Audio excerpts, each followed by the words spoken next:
Financial Argument. Follow us on YouTube.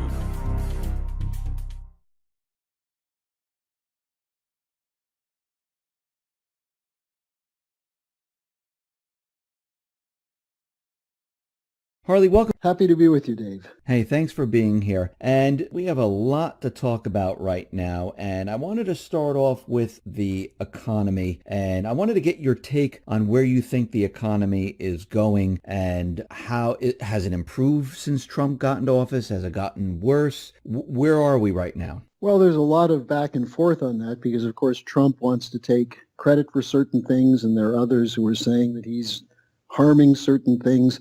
But look, we're still in the Obama economy. You know, I find it interesting that Democrats who for 6 years tried to excuse Obama by saying it was the Bush economy, now in the first quarter where the GDP was very low, very poor showing, they're immediately blaming it on Trump.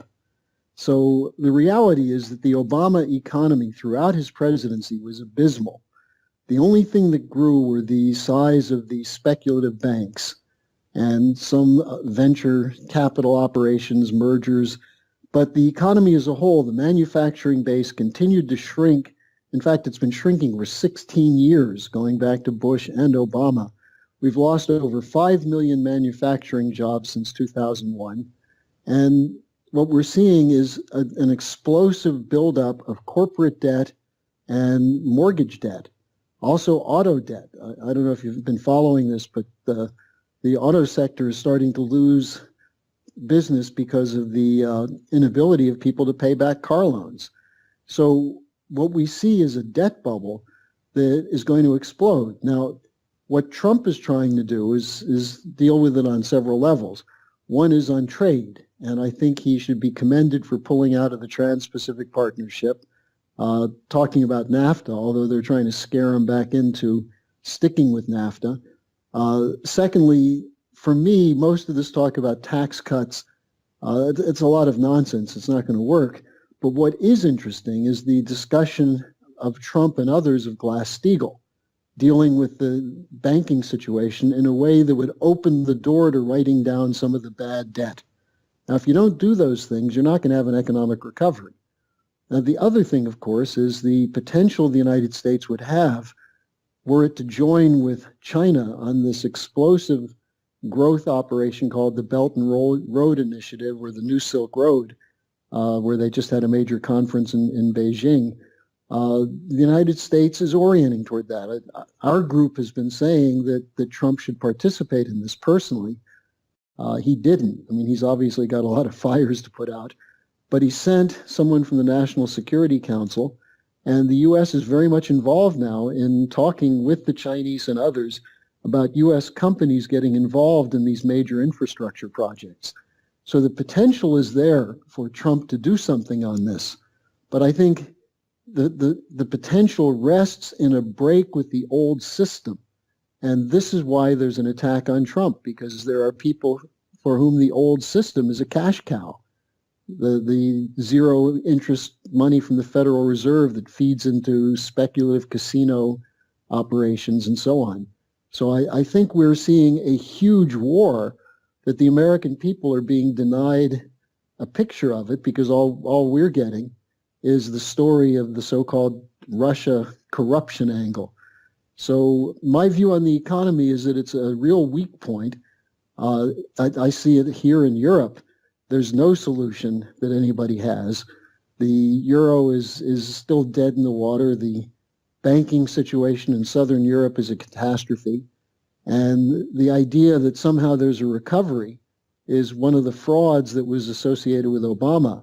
And I think if Trump is smart, he would, instead of trying to take credit for a few jobs here and there, make the point that he's still dealing with the 16-year collapse with the bankers and others with Bush and Obama. What's very interesting about all of this is that the deep state, I mean, they wanted TPP, they wanted the TTIP, and they didn't get that. they want NAFTA. They don't want him to renegotiate NAFTA. Actually, they don't want him to get rid of NAFTA. And what he's doing right now, and this is what I'm seeing, is that he's undoing what they were doing all in the past. And we have to remember the deep state, they're intertwined into the government. They're so, and this is why they're the deep state, they're so deep into the government that it's very difficult to do anything right now. And they're nervous and afraid that, he's going to unravel and take all of this apart. I see the One Belt, the Silk Road, where this is actually going to be beneficial to a lot of the emerging markets,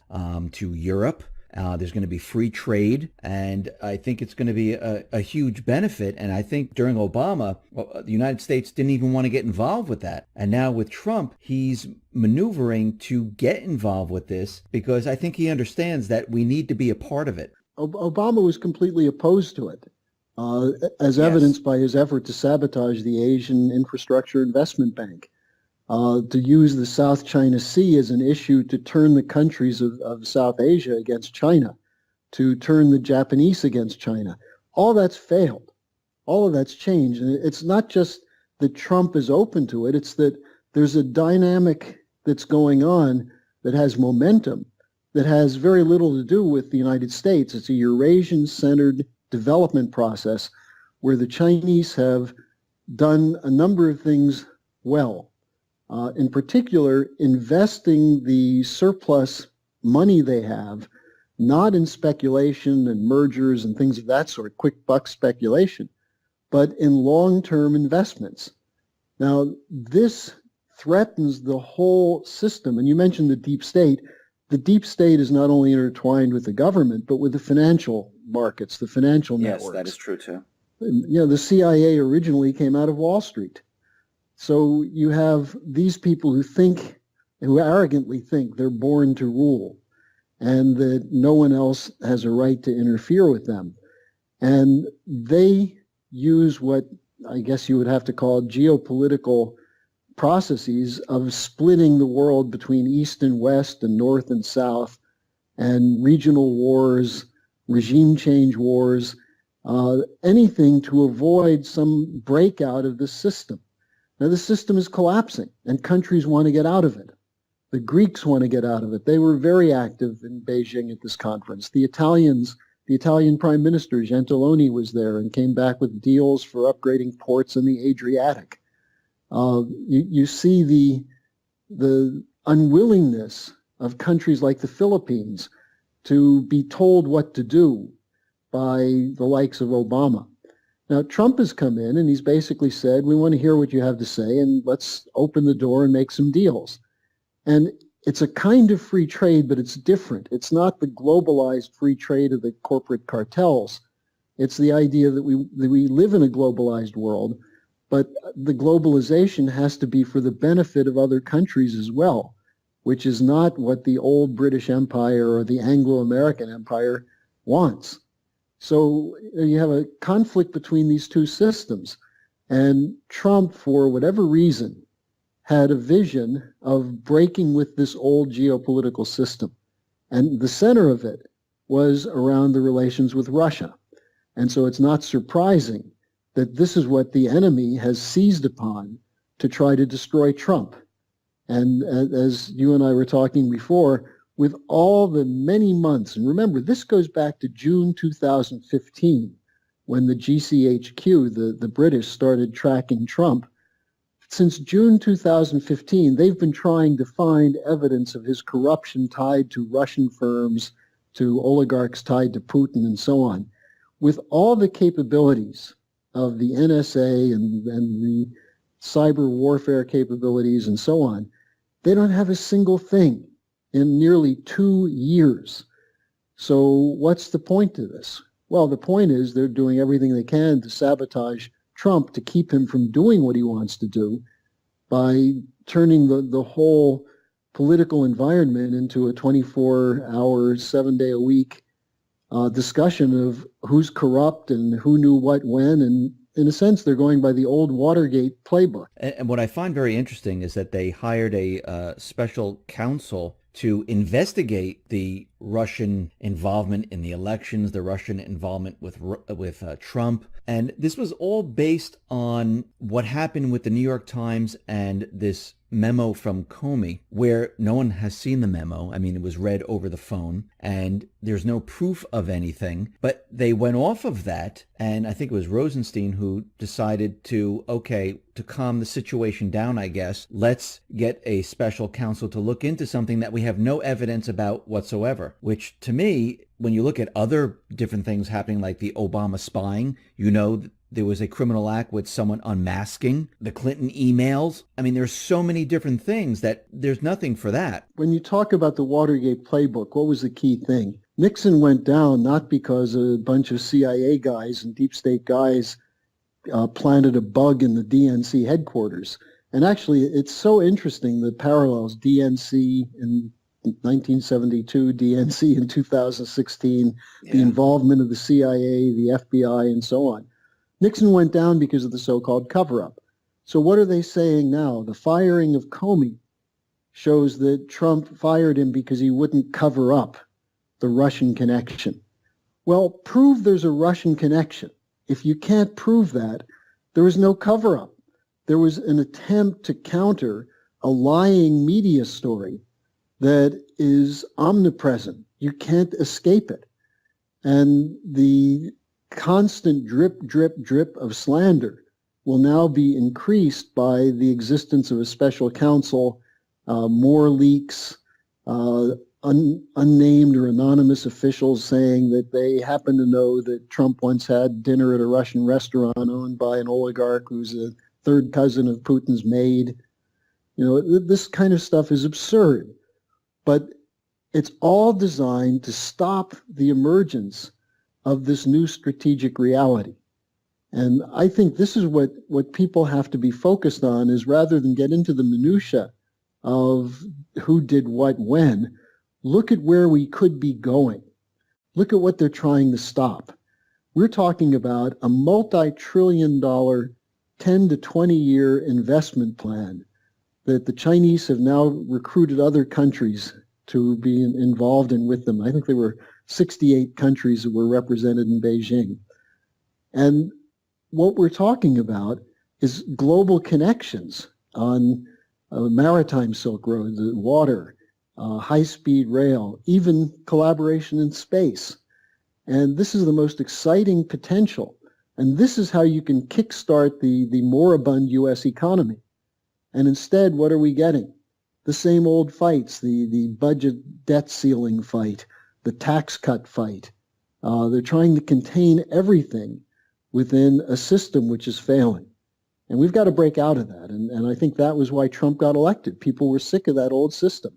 I think the U.S., and I think Trump realizes this also, that we need to be involved in that trade system, because the system that we're in now, like you said, it's completely failing. It's not going to work. And we definitely have to change things up, because if we don't change things up, we're kind of doomed here. I mean, I don't think the deep state, I don't think they'll ever give up. I think what they're going to do to the very end is most likely crash the economy, and they will stop him at every turn. If they can't get him out of office, they'll make sure that the United States doesn't join up with China. He doesn't, get rid of NAFTA. He doesn't do all the things that he wants to have peace with North Korea, stop the wars in the Middle East. They don't want him to do any of these things. And I think what they'll do is they'll completely distract him with a collapse of the economy, and he'll be too busy trying to clean up stuff here. And here's the problem you face with the economy.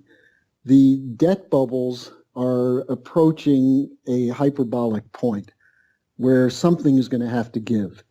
Now, in 2008, there was a certain amount of room for bailouts, but the Federal Reserve has basically used up that room. In fact, they've bought virtually every worthless piece of paper they could find to pump money into the banks, not into the productive system, but into the banks to protect the face value of worthless assets. Now, all that's left for them under Dodd-Frank, and the EU, the European Union, has a similar thing, is bail in. But even if they steal all the pension funds, all the money that's in deposits and saving accounts, it can't possibly cover the total volume of debt. So this is an explosion that's going to happen. Now, there's several approaches to this that have worked. What they did in Iceland, where they basically said, we're not going to recognize some of these debts. In fact, they put some bankers in prison. What the Chinese did with the people who tried to create a consumer debt bubble is they jailed bankers. I think they may have even shot a couple of bankers. I don't recommend that, but it's one way of dealing with this problem. And they're letting the hot air out of the bubble. In the U.S., we're continuing to stoke the bubble. And at the same time now, you have all this talk about the economy's in such good shape, now we can start raising interest rates. But the International Monetary Fund did a report that said if interest rates get above 3% in the United States, which could happen fairly quickly, 20% of American businesses will go into bankruptcy. So we're looking at a catastrophic situation. Now, that's why when Trump started talking about Glass-Steagall, we saw a flurry of articles, all of which said, number one, it won't happen. Well, if it won't happen, why are you writing about it? Number two, it would be disruptive. That's the whole point. We want to disrupt the speculative system. And number three, what they said is that there's no evidence that the repeal of Glass-Steagall had anything to do with 2008. And that's just plain bunk. The interconnection of banks and hedge funds and shadow banking was all of one parcel, which included the whole mortgage-backed security fraud. So if we go back to a regulatory process that forces these too-big-to-fail banks to choose, are they going to be commercial banks with protection or investment banks with no protection, they're going to have to deal with this debt problem. And basically, they're going to have to write down the debt. And that is the way you have to do it, a controlled, orderly reorganization. But what you're saying, Dave, I absolutely agree with. The deep state would prefer to go to a disorderly, chaotic bankruptcy, which they could then use to protect their own interests and, if necessary, go to a higher level of police state to control the opposition. When you were talking about like writing down the debt and removing parts of the debt, I think we have to go a step further. I think we need to look at the central bank, because if we just write down the debt and we continue on with the central bank, we're back in the same position. No, you're absolutely right. You got to get rid of the Federal Reserve in some form. It serves no purpose except to protect the speculators. And this has always been the purpose of this, was not to run government finances, but to allow private banks to run the government. And so I think this is a long overdue process, because as you're saying, you're right. If you don't do that, if you don't do something about the Fed, then that's going to be the mechanism used to maintain control after a collapse. I wanted to ask you a question, since we're talking about debt and the debt getting very large. There was a couple of articles out there saying that the IMF throughout Europe was looking to impose a 10% tax on people's wealth. Have you heard anything about that? There are a number of stories of that sort floating around Europe. The other thing that's just been brought up after Macron's victory in France is the idea of establishing a central European, a unified European budget. That is, get rid of the sovereign state capabilities to have a budget and have all the money flow to Brussels and all the expenditures come out of Brussels, which would then allow for to facilitate a tax of this sort, a 10% tax or some kind of additional value-added tax on every transaction that would provide the money for this. Now, this isn't going to work because the European countries are in so many different levels of development and so many different degrees of indebtedness and worthlessness.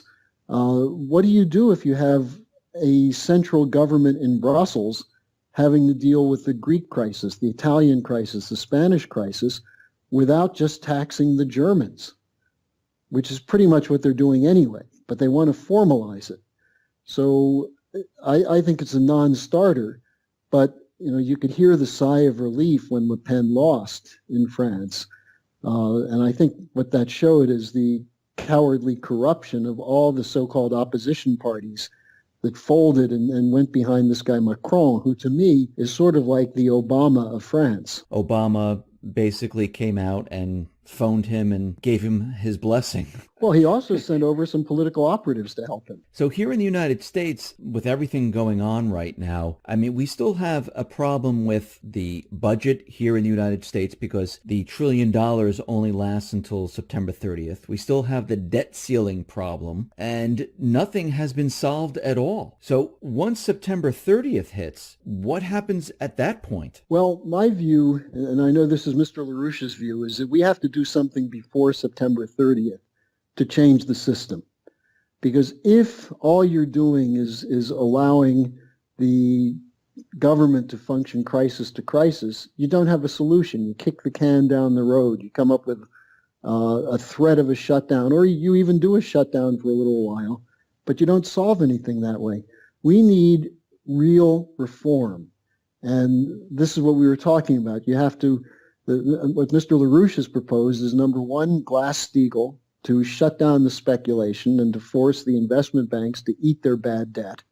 Then secondly, a national credit system, similar to what the Chinese are doing, which was based on what we did in the United States under Alexander Hamilton, that enabled us to pay off a debt which proportionally was about the size of the current $20 trillion U.S. debt. What Hamilton did is he extended new credit. He used the debt as the basis of extending new credit through a Bank of the United States, which was not run by private bankers. And it wasn't just run by the government. It had a kind of a mix to it. But what they then did is made sure there was credit available for major projects and infrastructure, roads, canals, port development, and then for manufacturing, for entrepreneurs. That's how we got out of our debt crisis at our nation's founding. So a Hamiltonian credit system, and then credit going specifically to infrastructure, but at the front ends, including things like nuclear fusion development, a space program. We saw what NASA did to the U.S. economy in the 60s. So these are some of the ideas that would transform things. Now, if all you're going to do is come up with some posture of either shutting down government or not shutting down the government with a compromise, you're not going to accomplish anything. And it's going to add to the insecurity and instability. And also, I think it will add to the irrelevancy of the United States in the world, because other countries are not going to wait around for the United States. Now, to get to that point, I mean, to get to where you were saying we want to go, we can't have, like we said, the central bank. We can't have this debt. We can't have the system the way it is. I think the only way out of this, and it's not going to be good for many individuals, but is to default on almost everything and actually restart everything to get us back up and running. Almost like what Trump does with his businesses, where, okay, I have too much debt in the business, the business isn't operational. I need to basically wipe out the debt. I need to default and go forward from that point. I think that's the only way forward right now. Well, there are areas where bankruptcy reorganization would work. The problem is you can't really do that with the government. But that's the genius of what Hamilton did. Hamilton figured out how to use the debt as a means of creating new credit. And this is, let me give you an example of what the Chinese are doing compared to what the West is doing. Okay. The debt in the West was used by, or the European Central Bank and the Federal Reserve purchased a lot of these bad debts. The ECB is now buying junk bonds to inject liquidity. But where does the liquidity go? It goes to the bankrupt banks.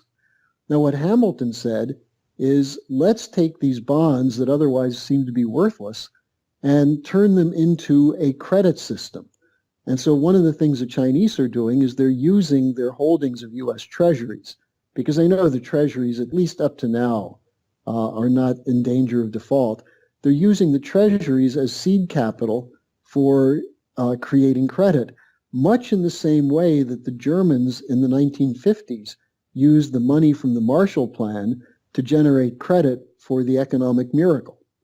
So my thinking on this is that you look at $20 trillion and you look at the level of growth of debt and say, well, this is exponential. It can't continue. Well, it can't. But how do you deal with it? Some of it you do have to write off or write down.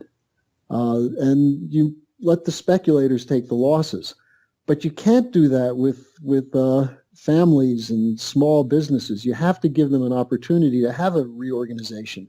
And that means you need to have new credit from somewhere. The problem with just letting everything crash, a kind of Schumpeter creative destruction view, is that you can't really be sure where the destruction will stop. And there are too many lives at risk in something like that. But I think you could do it in an orderly fashion and let the regional banks and the community banks determine which companies are viable and should get new credit. That's the way we did it in the past. You don't need a government bureaucrat sitting over an agency in Washington to figure it out. You have local bankers that know how to do these things. But the local banks can't get the credit now because it all goes to the New York banks and the money center banks. So do you think this is Trump's approach and what you're explaining here? I mean, I know it's not the central bank's approach. Well, I think this is what they fear is his approach. The fact that Trump has twice now met with community bankers associations and pledged relief from Dodd-Frank. Now, most people don't understand that because they think of Dodd-Frank as Elizabeth Warren and consumer protection. The key thing in Dodd-Frank is it enabled the big banks to grow without changing anything. In fact, worsening their portfolio. The so-called Volcker rule and these things don't really function. So when Trump says he's going to get rid of regulations, what he means with Dodd-Frank is that he's going to take away the onerous regulation on small banks that makes them incapable of competing with the large banks because they don't have teams of lawyers and accountants. Take that away and then free them up for investment in infrastructure and community projects and local developments and in providing credit for entrepreneurs. I think he does understand that side of things, and I think that's why he's intrigued by the idea of Glass-Steagall. The problem is you've got a couple of probably foul balls in there from Goldman Sachs who will screw this thing up. So ultimately it's going to depend on whether Trump keeps his promise that he's going to break with this system, or is he going to try to conform to it in some way. So far, what I see him on the strategic level, he's fighting it. He's continuing to fight. You know, this meeting he had with Russian Foreign Minister Lavrov was a real poke in the eye to the establishment. Yes, it was. It's hilarious when Lavrov shows up with Kiselak, the Russian ambassador. Trump joked to Lavrov, I see you brought my boss, the guy who got me elected. And the media couldn't believe it. But I think, and then Putin coming out saying, you know, how stupid do they think we are that I must be the most powerful man in the world if I can convince Americans who to vote for.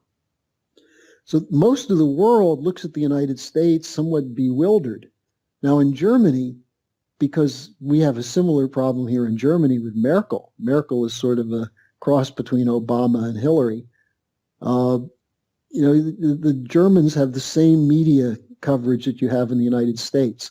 But much of the rest of the world is looking at the United States saying, what the hell's going on? You're going to throw a guy out of office because he met with the Russians? Because his advisors talked to the Russians? How crazy is that? And of course, when Trump tweeted that, he said, wouldn't you think it's a good thing if Putin and I were able to talk? Well, the media said no. Yeah, right. They don't want him to talk. They don't want peace. They don't want discussion. That's what we know from the post-war period, especially the last 30 years where we've been in one war after another. You know, for every single day Obama was president, the United States was in war. We were bombing countries. We were droning people. We were creating new terrorists. We were arming terrorists every single day. And Trump comes in and says, we're not going to do that anymore. And I was very heartened by Tillerson's comment that we have our values, but those values are not our policies. And so what's the media coverage? Oh, now we're going to sidle up to dictators. So, you know, you have to ignore the media and recognize they're nothing but agents of influence of the City of London Wall Street crowd who are enemies of the United States. Bannon is right on this. That's the enemy. Now, the question is, can the American people figure out what's right and what's good? And I think it's hard to know exactly where Trump is going to go on the economy.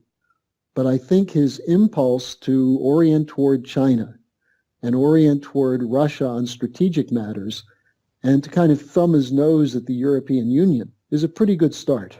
I think you're absolutely right about that. I think he's moving towards the One Belt, One Road, Silk Road system because, as we know, he met President Xi Jinping in Mar-a-Lago, and I do believe he met him down there because he wanted to speak to him because there's a lot of leaks coming out of Washington. Probably the offices are bugged, in every single room. Maybe the chocolate cake was bugged. Maybe. And I think he wanted some privacy because I think they're also working with not just China, but, with Russia.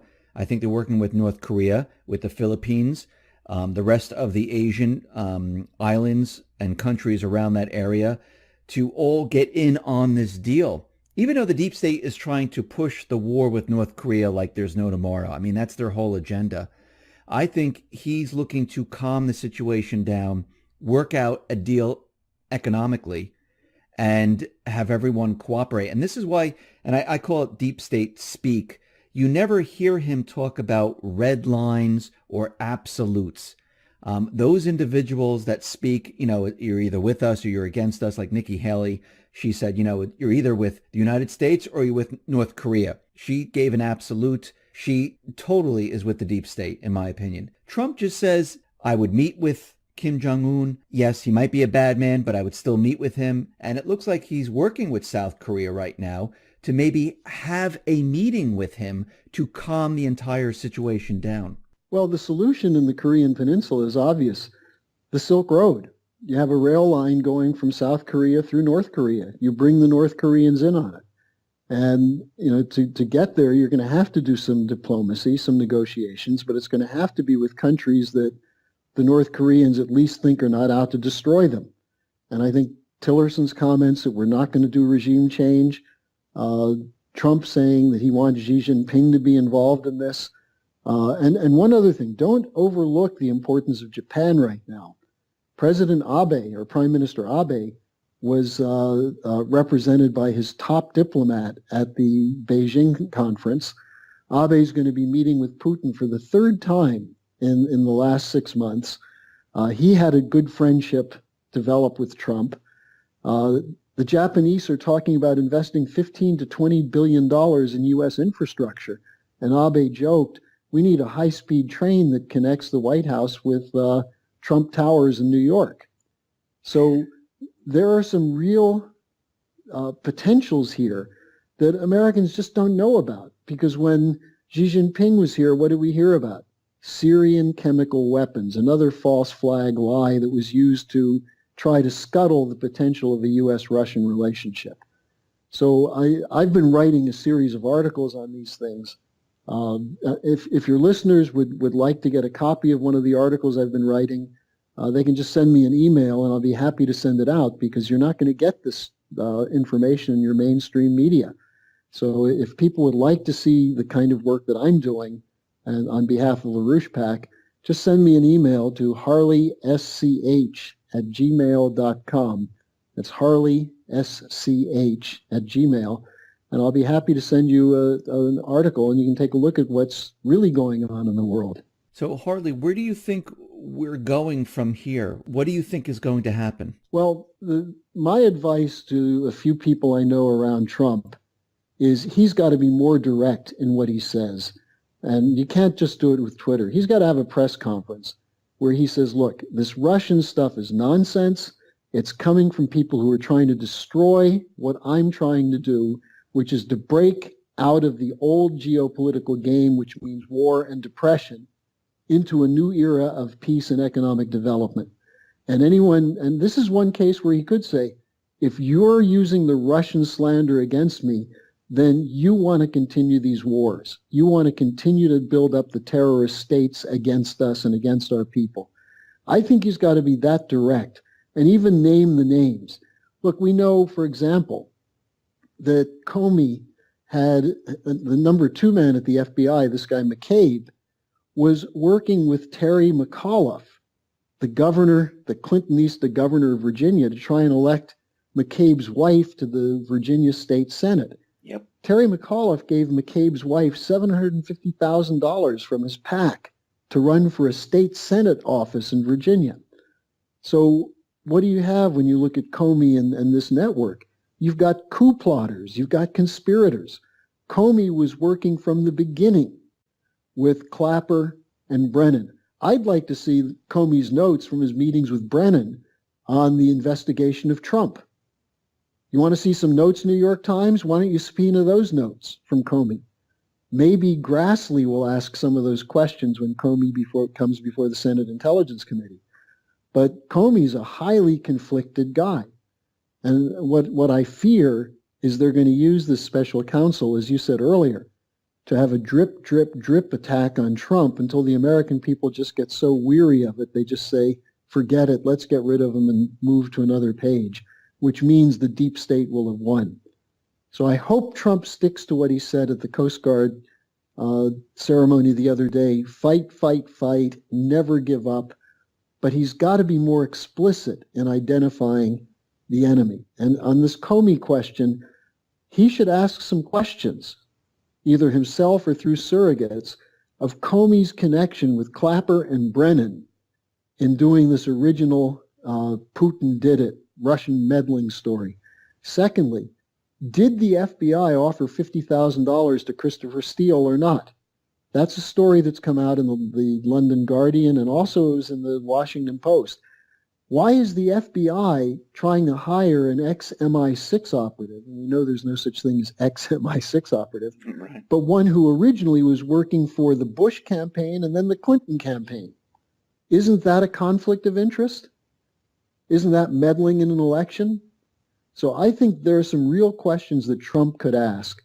And I think we have to demand that those people who are serious about defending this country stand up and defend it now. I agree. Harley, thank you very much for being on the X22 Report Spotlight. Once again, how can people see your work? Well, you can go to LaRouchePAC.com to get a general picture, and we have some very good videos from the Beijing summit because Mrs. LaRouche was there. And again, I'll offer to your listeners, if they want to see what I'm writing on this whole Get Trump operation, just send me an email at Harley